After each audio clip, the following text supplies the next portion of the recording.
explícame tu producto.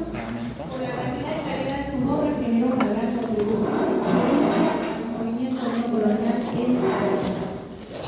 Sus obras incluyen también algunos aportes de arquitectura canaria. No lo traje, disculpa. Los ejemplos, No lo traje. el de la foto es la residencia UNAM, que es la que pueden responder.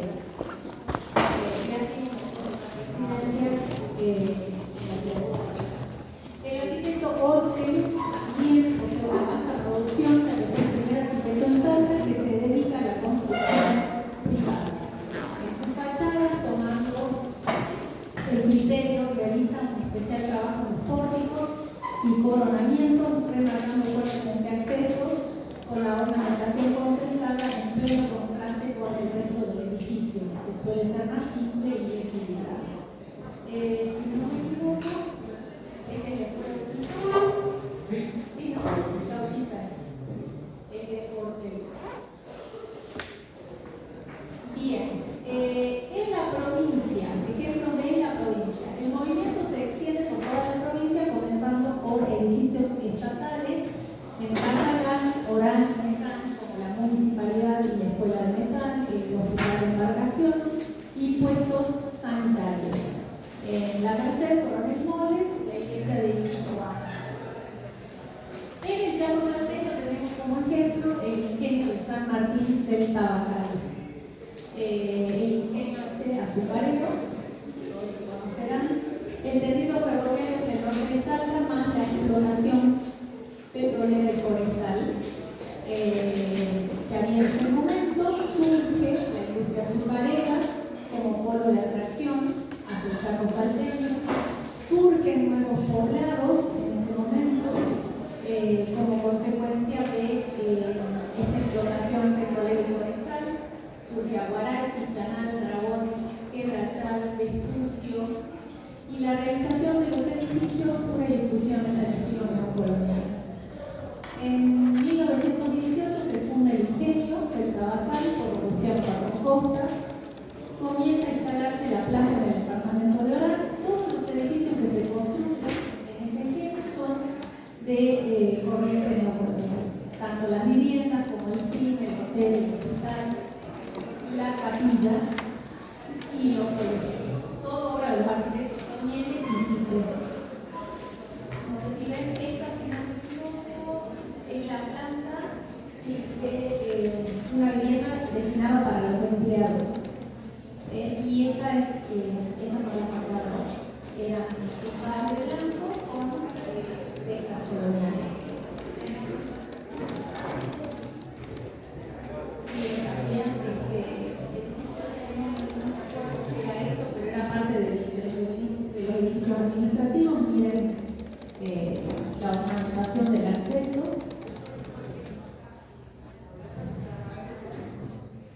Bien. Uno de los ejemplos son las oficinas nacionales o el viejo correo. Se crean las oficinas nacionales para albergar las oficinas del Correo Central, Radio Nacional y el Juzgado Federal. El autor es la Dirección Nacional de Arquitectura, bajo la dirección del arquitecto José Hortal, con posible diseño del arquitecto Lauro.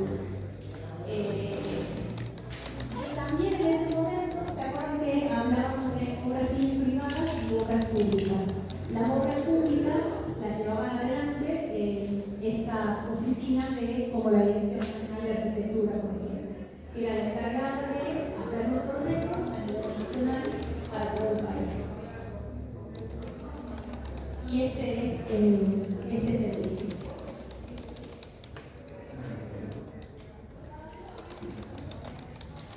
Bien. Como verán en esta foto, el partido se organiza en base al patio central sobre la línea municipal. Los locales se dan funcionalmente divididos en el subsuelo, planta baja, segundo y tercer piso. Y la composición, a ver, es una cuestión medio ecléctica, pintoresquista, con juxtaposición de volúmenes macizos que avanzan y retroceden en altura y profundidad, destacando una torre del eje de simetría.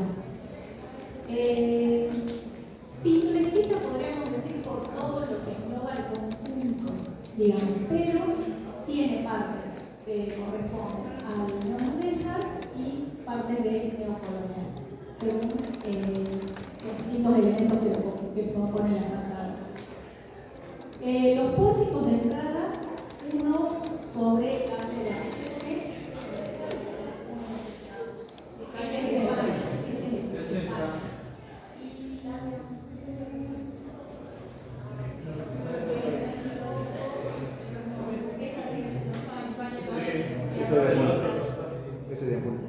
La de arriba,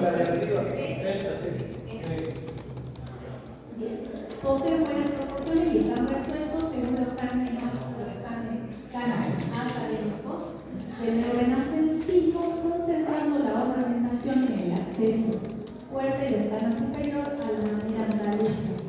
Por el contrario, la torre de la esquina, que es el elemento dominante de toda la composición, se ubica de manera asimétrica propia de una arquitectura pintoresca, restándole unidad al conjunto.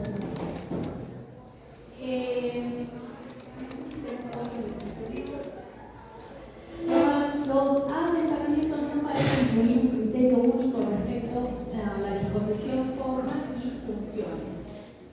Miren cómo varía el basamento, este tipo de aventanamiento, después en el segundo nivel del otro y en el tercer nivel en otro absolutamente diferente. Miren esta terminación de arcos de medio punto y acá frontis triangulares.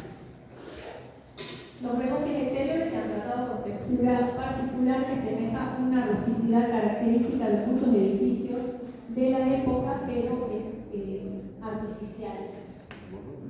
Posee ornamentos de la arquitectura renacentista española y cusqueña con rejas platerescas.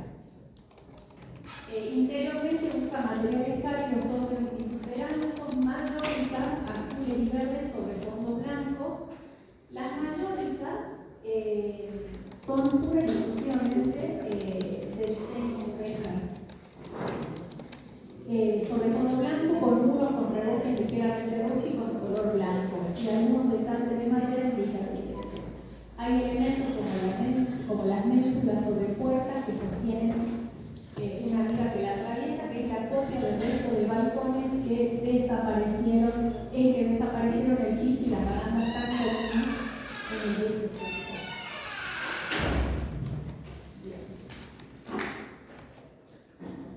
Hotel Provincial de Turismo, Hotel Salta.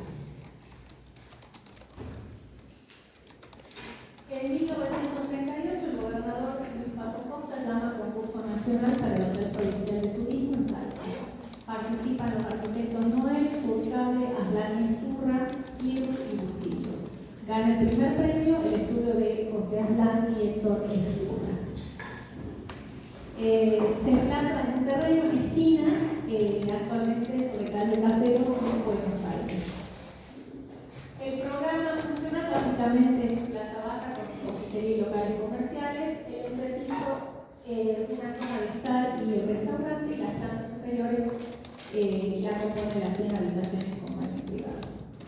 El proyecto original. La esquina en el sector del entrepiso, esta esquina en el sector del entrepiso, aquí, no tiene balcón y posee el mismo tratamiento con arcos ornamentados que el resto del arco. La torre termina en forma cilíndrica con una cúpula semiesférica flanqueada por 4 pináculos. Durante la dirección técnica, estos elementos y parte de la fachada se modificaron. De la fachada actual.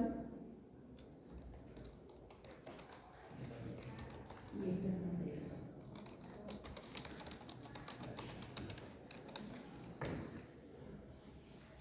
El partido tiene forma de L sobre el eje principal, abriéndose hacia la plaza y el patio interior. Este es el patio interior. El volumen se estructura a partir de la diagonal de la esquina que llega a la plaza y se retranquea, y al mismo tiempo se eleva con una torre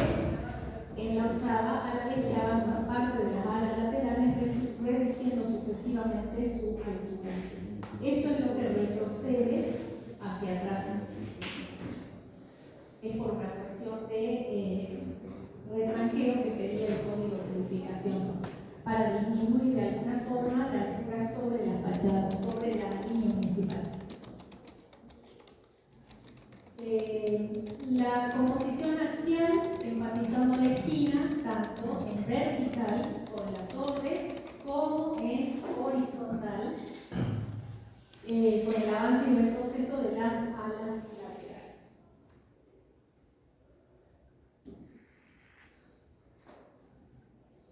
La fachada es más bien una composición académica tripartita en correspondencia con las distintas funciones.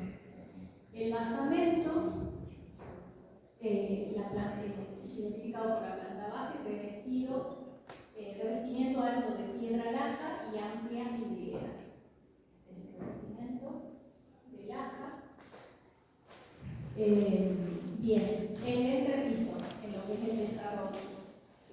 La esquina tiene un balcón cerrado de madera con dintel curvo y sin ornamento, pero sin lugar a dudas este balcón es una réplica de los balcones limeños, sin ornamento, pero la estética es la misma.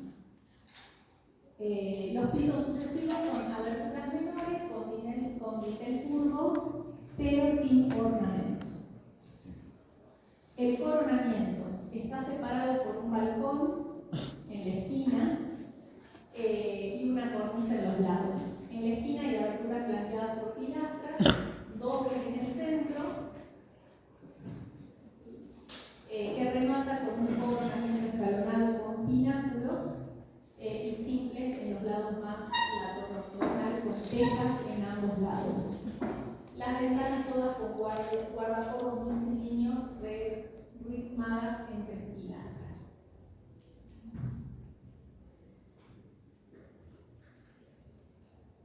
Y ahí tenemos las imágenes de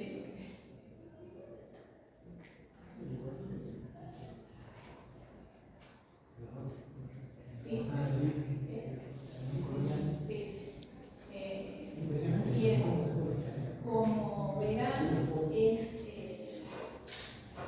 una mixtura de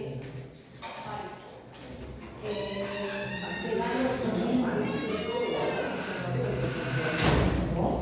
Esa cara, toda esa calidad que tuvo el arquitecto fue 100% humano, espectáculo gráfico.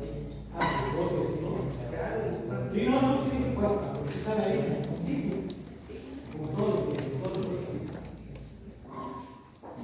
Bien, el Colegio Nacional de 1939.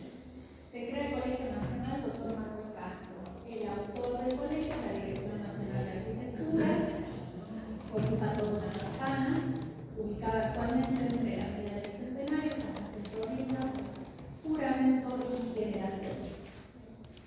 El edificio está compuesto por un gran cuerpo de acceso que alberga funciones administrativas, flanqueado por dos volúmenes laterales, biblioteca y salón de actos que avanzan hacia cada costado generando un espacio totalmente abierto. Por detrás del volumen de acceso se disponen dos plantas de aulas organizadas en dos salas y paralelas alrededor de un patio cerrado. Entre estas y el cuerpo de acceso se ubica un volumen pivote que encierra un pequeño patio también a la manera de patios andaluces, acá este pequeño patio, con una fuente de agua y plantas. A este conjunto simétrico se añaden dos volúmenes en forma de cruz por el lado este del cuerpo de alas que están coronados en el transepto por una torre con una cúpula semiesférica aprovechada como observatorio. ¿Alguna vez fueron al observatorio del Colegio Nacional? ¿Quién arquitecta? Dice que no se podía entrar al observatorio. Me fui a charla de la USA y me dijeron que perdieron la llave. Y la puerta era tan importante que no podían comprarla para hacer la observatorio. Puede ser. Puede ser. Que podría entrar. Tiene un telescopio y parte de la cúpula se abre hacia uno de los lados. Bien, el acceso principal está formado por 3 puertas. Esta es la principal, entre columnas salomónicas coronadas por pináculos y realizadas por una escalinata que enfatiza y jerarquiza la importancia de la entrada principal, rematada con un techo de tejas que apenas asoma por atrás. Sin embargo, la composición no logra el efecto requerido por un ingreso principal, sobre todo en comparación con los accesos a las laterales, que están ornamentados con columnas de doble capitel,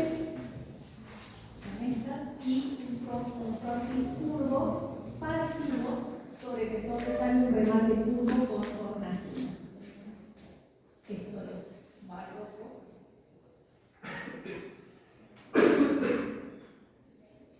Y sin lugar a dudas, un mixto de estilos que podríamos imaginar no colonial, pero con reminiscencias barrocas, clasicistas. Bien, los dos cuerpos avanzados presentan simétricos y elaborados detalles ornamentales en sus extremos, consistentes en fuentes de agua azulejadas con motivos azules sobre blanco, flanqueadas por pilastras salomónicas y frontis de líneas curvas fuertemente barrocas, en realidad inexistentes en nuestra simple arquitectura de la colonia. Contrariamente, las dos plantas de aulas están totalmente despojadas de ornamentación, aunque cubiertas por techos de tejas adosados o remate. Pero también es como que este sector, por ejemplo, de las alas correspondientes a las aulas, tienen esta especie de espadaña, que es la típica espadaña que presentaban las iglesias jesuitas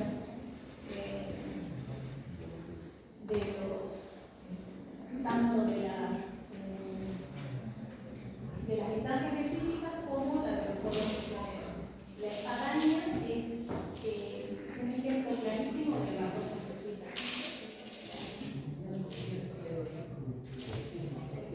Digamos, por decirlo de alguna manera. Salvo los sectores puntuales como los accesos o los extremos de los volúmenes mayores, en los que se apelaba a la decoración concentrada de elementos figurativos y simbólicos de una gran exquisitez, el resto denota una gran simplicidad y elementalidad. Si ustedes observan estas alas, no me dicen absolutamente nada. Exactamente. Bien. Hacia 1950 y 1970 surge lo que denominamos esta nueva corriente mística, las casas blancas. Bueno, ¿qué pasaba en este contexto? En 1955 se da la revolución del 55. Hay una discusión arquitectónica influenciada por el movimiento moderno, dada por un grupo intelectual de estudiantes y jóvenes profesionales que rechazan la arquitectura neocolonial anacrónica y el racionalismo importado. Entonces proponen la búsqueda de tipologías que identifican la realidad nacional. Durante los años inmediatos a 1955 se puso en tela de juicio el valor de la arquitectura racionalista como proveedora de modelos y surgió la necesidad de elaborar tipologías que identificaran este particular lugar del mundo. Y de ahí fue cuando apareció el movimiento que el arquitecto Miguel Asensio denominó Casas Blancas. Esto lo dice Turra en 1981. Hay una polaridad entre la identidad nacional y la visión internacional.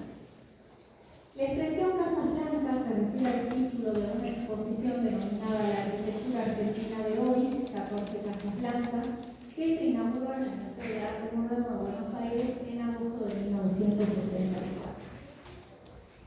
El llamado movimiento de Casas Blancas, Casa Blanquista o de Casa Blanquismo fue más bien un conjunto espontáneo de arquitectos que con una visión humanística y una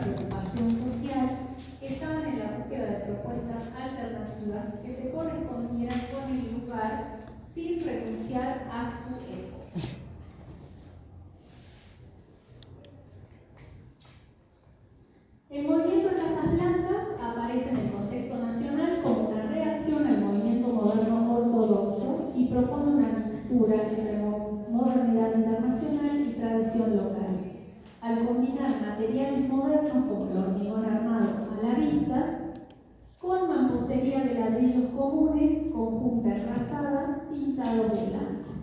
Es lo que nosotros conocemos como ladrillo bolseado, sin remover. El resultado es pintoresco y se emparenta con la arquitectura popular mediterránea y con la simple y blanca arquitectura hispánica de la colonia, ejemplificada en las iglesias norteñas típicas de los valles calchaquíes. En las viviendas y capillas fue una arquitectura ambientalista con reminiscencias haitianas emparentadas con el organicismo Art Craft y que generó ambientes de rico interiorismo, amigables con los usuarios y portadores del mensaje místico enriquecedor del mundo privado. Uno de los representantes de este movimiento era el arquitecto Claudio Cavelli, que dijo: nuestro pueblo tiene derecho a ser de sí mismo y a buscar su propio camino, retornando a su pasado. No es una recuperación arqueológica, no es una operación que desde fuera de nuestra realidad pretende entrar dentro de ella como un coleccionista, un científico o un turista. No desde afuera hacia adentro, sino desde adentro, desde nuestra misma realidad y comprometidos con ella. Este es el segundo momento en el siglo XX en el que se busca una arquitectura con identidad nacional. Bien, este es el arquitecto Cavelli, trabajó un tiempo con el arquitecto Eduardo Ellis y juntos promovieron este tipo de arquitectura. Este es el ejemplo de la casa de Herrera en San Isidro del año 55. Proponen sin negar el racionalismo el rescate de texturas, calidez, formas introvertidas, claustrales, con autenticidad y austeridad, con técnicas constructivas tradicionales. Es la utilización del ladrillo y el hormigón armado a la vista, básicamente. Y el tipo de terminación del ladrillo, el bolseado, el ladrillo bolseado. Pero son líneas geométricas muy simples y sin ornamentos, como las que proponía el movimiento moderno. Bueno, y el ejemplo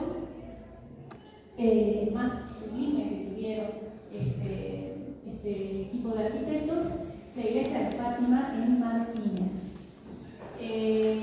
No solamente como un ejemplo de arquitectura de casarraquismo, sino también como un ejemplo dentro de la arquitectura sacra contemporánea, porque en esta época es cuando comienzan de alguna forma el Concilio Vaticano II, que genera los grandes cambios en la liturgia a partir de la Sacrosantum. Bueno, cuestión de que el Concilio Vaticano II lo que propone a partir del año 55, del 55 y el 63 más o menos, es un cambio general en la liturgia, lo que hace que cambien las funciones arquitectónicamente hablando de los edificios sagrados. ¿En qué sentido? Básicamente la ubicación del altar con respecto a cómo se organizaban las iglesias en periodos anteriores. Estamos hablando del origen de las plantas basilicales y el resto de las iglesias que se dieron durante los siglos predecesores al siglo XX, tanto en cruz latina como en cruz griega, que por lo general esta organización basilical lo que tenía era un foco que lo determinaba hacia el fondo de la iglesia, en la unión de una nave con la otra que es el transepto, el altar. ¿Por qué? Porque el sacerdote hasta ese momento, hasta el Concilio Vaticano II, estaba de espaldas al pueblo. A partir de ese momento, de los cambios que genera el concilio, el sacerdote se da vuelta y toda la liturgia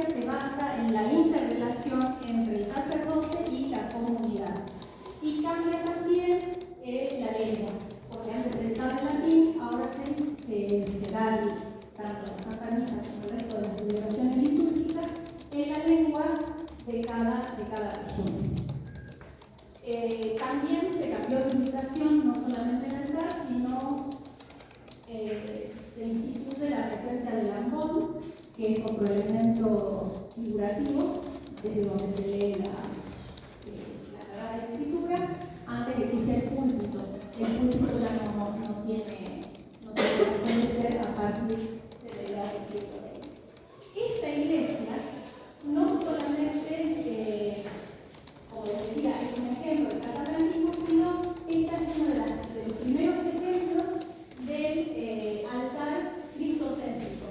Es decir, el altar en el centro y alrededor del altar se ubican los fieles. Este es el lugar destinado para el altar y acá es donde se ubican la feligresía, con mini capillas que lo circundan, respondiendo de alguna manera ya a estas cuestiones post-conciliares que se habían generado un cambio. La austeridad del tratamiento y el manejo de la luz intentan volver al espíritu de simplicidad del cristianismo primitivo.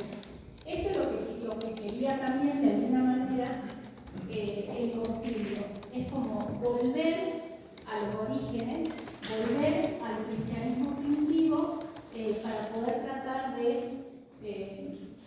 recolectar más bienes. Esa es la realidad, porque después del concilio de Trento, por la división de la iglesia católica, protestantes y católicos, lo que trata la iglesia es tratar de atraer más fieles. Entonces comienzan todos estos cambios internos que repercuten de alguna manera en la arquitectura y en el arte sacro. Para poner más en contacto al sacerdote oficial de todos los fieles, los arquitectos eligen una disposición de planta en cruz, pero es cruz griega, no cruz latina. Es decir, que los 4 lados son iguales, de naves muy anchas y cortas, ubicando el altar en el centro, aquí, y debajo de la cúpula piramidal estrellada. Esta es la cúpula. Bien, acá dice criterio funcional similar al utilizado en la Catedral de Brasilia y en la nueva iglesia o santuario de la Virgen de Guadalupe en México. Chicos, al que les interese, en YouTube pueden ver Sí, el video de Claudio Clavelli. A mí particularmente, que está haciendo concepto, a mí particularmente, porque hace mucho que no quiero influenciarme, a mí me gusta, entonces me parece muy bueno que el show de que tanto lo que explica ahora de la iglesia como de las viviendas. Me parece muy simple, ¿no? Las iglesias me parece que explican lo que es maravilloso, casi todo. Y me gusta mucho que está muy bien expuesto en este video que creo que está en el sí, está subido, si quieren ver ahí, lo con ellos para estudiarlo, se va a quedar mucho más todavía, porque aparte entras a la iglesia, casi está explicado por los arquitectos, creo que explica la semana. Me parece que sí, me parece que sí. Casa de también técnico social tiene un enorme énfasis comunitario. Él es el que arma el grupo Comunidad Tierra, creo que se llama, con estatutos sociales. No tiene mucho más. No. Tiene otras capillas también, de María Inmaculada, la otra capilla que también es más chiquita, pero también es muy austera, muy simple, y básicamente la utilización de los materiales es la misma. Utiliza el color rojo para el remate de los techos y de las cúpulas, y después el blanco para los alrededores. En esa simplicidad y en esa austeridad que tiene la iglesia, ellos tienen un manejo del espacio, de lo sagrado, con la luz, con la acción de la luz natural, porque los muros, en la intersección de uno con el otro, en la unión, lo que ellos proponen son rajas de luz, de ónix blanco, que dejan penetrar la luz. Entonces, cuando yo me pongo de frente en uno de estos espacios, sobre todo en las capillas, yo cuando veo que termina el muro en realidad no se une uno con el otro, sino que aparece una raja de luz que penetra de forma muy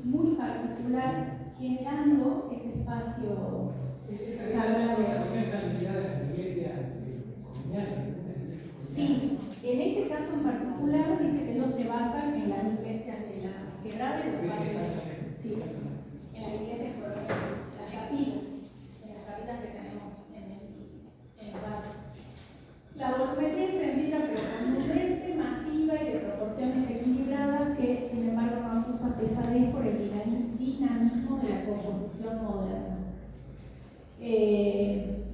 Presenta detalles de hormigón a la vista, ladrillos con revoque bolsado blanco, techos piramidales de color rojo, pisos de baldosa, contribuyen a dar ese espíritu austero, sencillo, rústico de nuestra arquitectura popular. Los pisos de baldosa son de baldosa cerámica roja, esos mismos pisos que solíamos ver en algún momento, inclusive en nuestras casas. Bien. Las influencias. ¿Qué influencias podemos ver? Influencias del brutalismo corbusieriano, reminiscencias miesianas, tradición edilicia colonial y espacialidad organicista. Miren la iglesia de Yavi, de Jujuy. Miren este detalle de la organización de los muros en planta y miren estos detalles que genera en la iglesia. Son planos cortados, que era lo que yo les decía, por donde entra luz. Entonces no hay un plano completamente unido al otro. Y genera esto.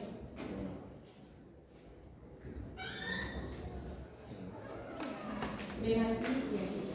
Aparte de ese efecto de nivel de luz directa, la luz directa es un defecto de la luz. Usted había mencionado que tenía influencias de construcción absolutamente tirada a lo que era la capilla de Moyá. No necesariamente, sino como idea. Como idea, porque Ronchamp, si bien también pertenece a la arquitectura sacra contemporánea, tiene de alguna manera una estructura diferente en cuanto a la utilización de esos curvos. Estos son unos rectos, pero en cuanto a la utilización de la luz, al fuego de luz, que justamente para crear un ambiente sagrado y este tipo de cosas, más o menos podemos decir que utiliza los mismos de Le Corbusier. Le Corbusier lo que hace en Ronchamp es,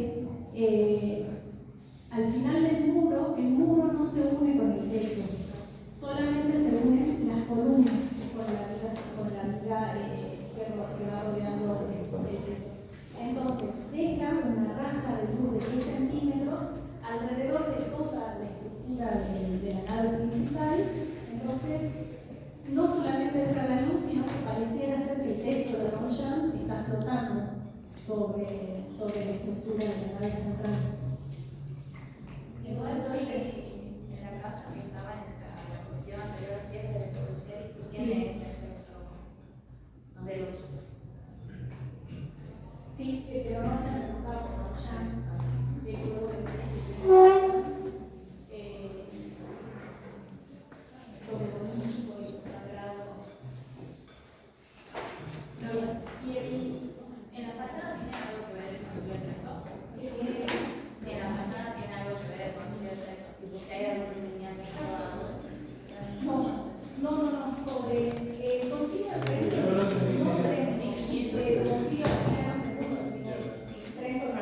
el concilio vaticano da directivas solamente sobre el cambio de la liturgia.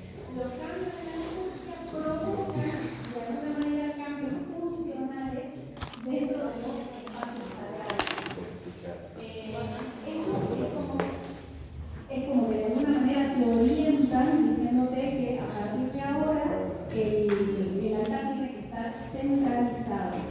Entonces eso hace que la estructura funcional, digamos, la planta de la iglesia sea diferente. Antes, por ejemplo, se decía, se va a escuchar o oír misa el concepto nuevo, creo que conciliar, creo que hubo más, cómo se empezaba a llegar a la iglesia, digamos, que es celebrar la misa. Ya no es que van a oír o que te van a operar, sino que van a participar de la misa. Va a celebrar. Entonces, en esto se crea un tipo de iglesia en donde decía bien decía ahora, como que está como rodeando el altar, que sigue siendo el elemento protagonista, en donde hay una participación comunitaria. Por eso el paso puede ser así. Cosas de veces es imposible.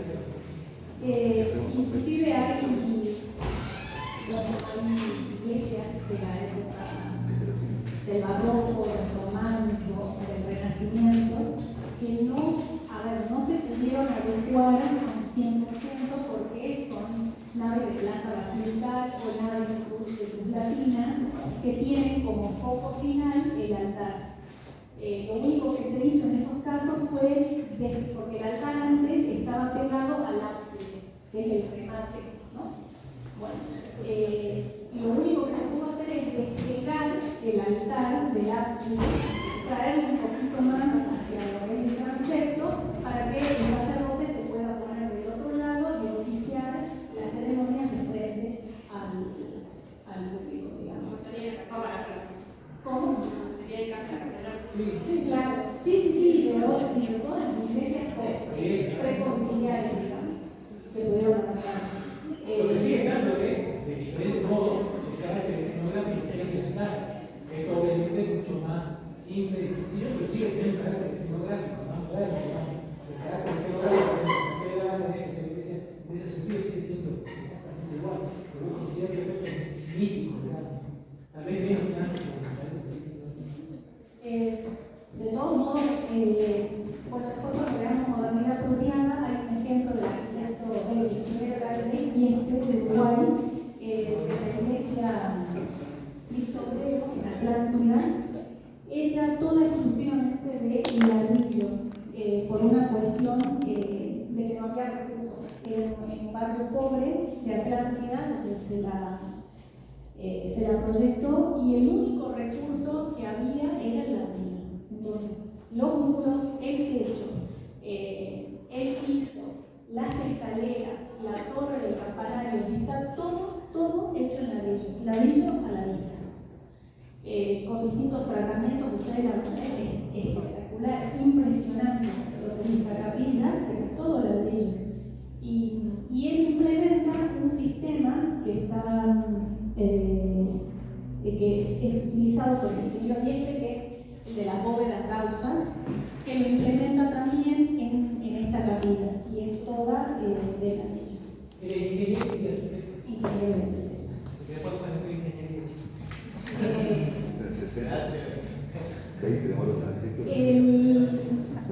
En el caso de, bueno, nosotros estamos viendo dentro de lo que es el modernismo, el movimiento moderno, en particular de Casas Blancas, pero en cuanto a las iglesias contemporáneas que se crearon en el siglo XX, tenemos ejemplos de arquitectura moderna, pero impresionantes.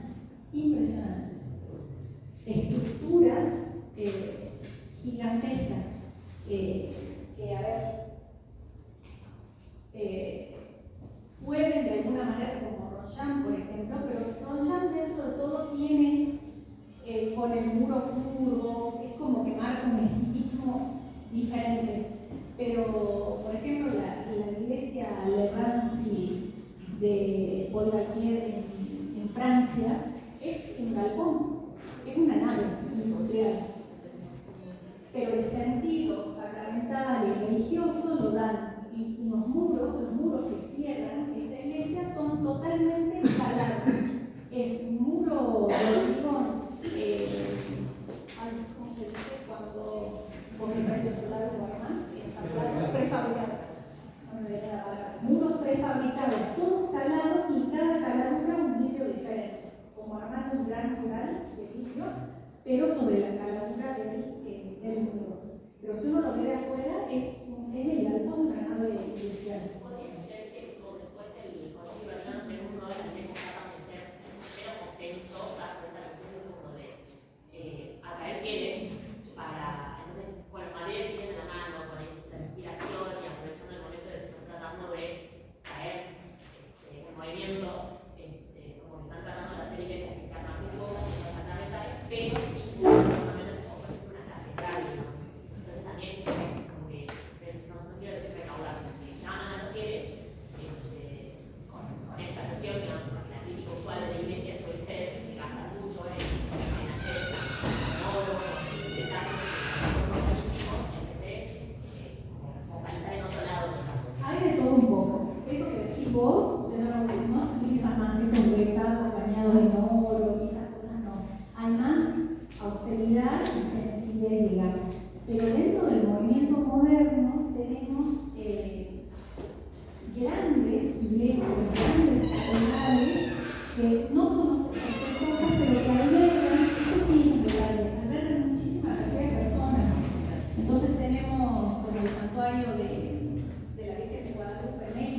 sé si alberga 10.000 o 20.000 personas o algo así. Después está la Catedral de Brasilia, que también es enorme. Después hay un santuario también en República Dominicana, también enorme como majestuoso para albergar tanta cantidad de gente, pero sencillo y austero. Claro, entonces así la gente, no quiero sonar una propaganda de comillas, ¿no? O sea, no es crítica, es No, totalmente de acuerdo. Digamos que la iglesia se tuvo que reformular un montón de cosas a partir de dos factores. Primero, las guerras, porque esto sucedió debido a las guerras mundiales, el concilio viene después, y después, desde el punto de vista del edificio sagrado en sí, pero el movimiento moderno. Porque el movimiento moderno no solamente avasalló en edificios públicos, sino en edificios sagrados también, sin lugar a dudas. Y el tema de la Segunda Guerra lo que hace es tener que reconstruir miles y miles de cientos de iglesias que se perdieron justamente como consecuencia de la guerra. Y en esta reconstrucción es cuando aprovecha el movimiento moderno y con sus postulados a generar estos nuevos espacios sagrados. Igual, más no recuerdo en el concilio si se habla de que, por ejemplo, el altar o los lugares, como todas las especiales tienen que ser, si no estoy mal, dicen como que expresan que tiene que ser de un material noble y como que transmitir cierta, no sé si es poder, pero transmitir como esa cosa de que tiene que ser algo estético y al mismo tiempo noble. Sí, pero en cuanto al altar, por ejemplo, y a ciertos elementos que forman parte de la liturgia. Ya no tanto decoración. No, Claro, pero no habla de fachadas. claro, el concepto de las iglesias siempre es como darles importancia a las cosas que son de Dios, que no son cosas sagradas, y hay que darles como esa. Lo que dice el concilio es adaptando la iglesia a los nuevos tiempos. Sí o sí adaptando a los nuevos tiempos. Es como cualquier otra, digamos. Entonces tuvo que adaptarse. Pero eso es como que sigue en constante búsqueda y cambio. Porque las ordenanzas del Concilio Vaticano también se fueron adaptando a cada región y a cada lugar. Y dentro de cada región también surgieron movimientos revolucionarios dentro de la misma iglesia, pero revolucionarios en el sentido de movimientos sociales, con la teología de la liberación, no me acuerdo en este momento cuál es el nombre de los movimientos, que son movimientos sociales que surgen en barrios olvidados, en barrios pobres, y a veces cuando surgen